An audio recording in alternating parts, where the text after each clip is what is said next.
కృష్ణా జిల్లా గన్నవరం నియోజకవర్గం ఉంగుటూరు మండలం వేంపాడు గ్రామంలో వై నీడ్స్ జగనన్న కార్యక్రమం ఘనంగా నిర్వహించారు. ఉంగుటూరు మండలం వేంపాడు గ్రామంలో వై నీడ్స్ జగనన్న కార్యక్రమం నిర్వహించడం జరిగింది. వేంపాడు, చాగంటిపాడు గ్రామాల్లో అర్హులైన లబ్ధిదారులకు వివిధ సంక్షేమ పథకాల ద్వారా 14,60,16,762 రూపాయలను డీడీ ద్వారా జమ చేయడం జరిగింది.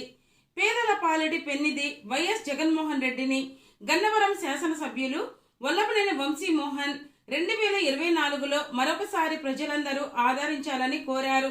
ఈ కార్యక్రమంలో ఉంగుటూరు మండలం పార్టీ అధ్యక్షులు వింతా శంకర్ రెడ్డి, ఎంపీడీఓ గొరపర్తి శేషగిరిరావు, మండల జేసీఎస్ కన్వీనర్ వింత ఆదినారాయణ రెడ్డి, పిఎస్ఎస్ చైర్మన్ నాగనబోయిన సోమేశ్వరరావు, గ్రామ సర్పంచ్ నాగనబోయిన శివనాగబాబు, సచివాలయం కన్వీనర్ బొకినాల నాగరాజు, వేంపాడు వైసీపీ గ్రామ పార్టీ అధ్యక్షులు నాగనబోయిన శివశంకర్, గ్రామ సచివాలయం సిబ్బంది, వాలంటీర్లు, గ్రామ ప్రజలు తదితరులు పాల్గొన్నారు.